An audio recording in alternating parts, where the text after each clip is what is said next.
آلية استجواب مسؤولها تكون بذات پەرلەمانتارانی نزیک لە گروپە چەکدارەکانی هاوپەیمانی ئێران لە هەوڵی کۆکردنەوەی واژۆن تاوەکو پاش گەڕانەوەی عەلی زەیدی سەرۆکوەزیرانی عێراق بانگێشتی پەرلەمان بکەن بۆ ڕوونکردنەوە لەسەر ئەو ڕێککەوتن و لێکتێگەیشتنانەی کە لە نێوان ئەمریکا و عێراق واژۆ کراوە.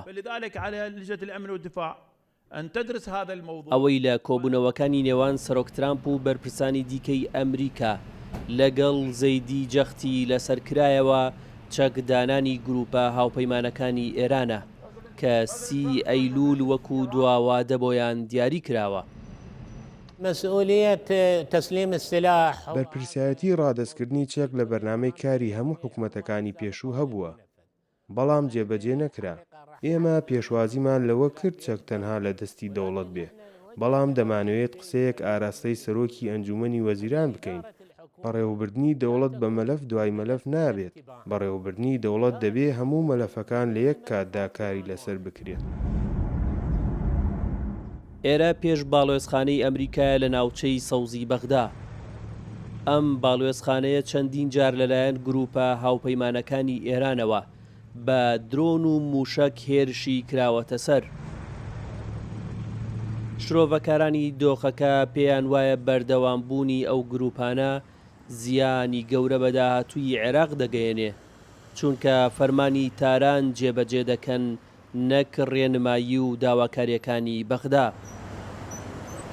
طبعا يعني هنالك تجاوزات على المصالح الأمريكية داخل العراق. بەڵێ لە ناوخۆی عێراقدا دەستدرێژی کراوەتە سەر بەرژەوەندەکانی ئەمریکا. هەندێک گروپ پێداگری دەکەن لەسەر کۆتایی هاتنی ئەرکی هێزە بیانەکان، لە نێوانیاندا هێزەکانی هاوپەیمانی نێودەوڵەتی کە ئەمریکا سەرۆکایەتی دەکات. بە دڵنیاییەوە ئەمە کاریگەری خراپی دەبێت لە شێوازی مامەڵەکردن لەگەڵ عێراق.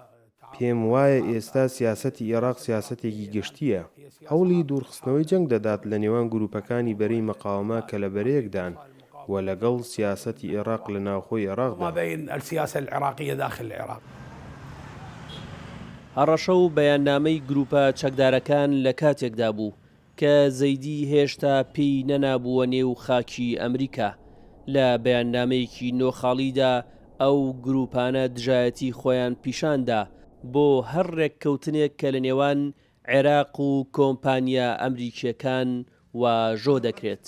وأهم شريك استراتيجي في العالم هو الولايات المتحدة الأمريكية.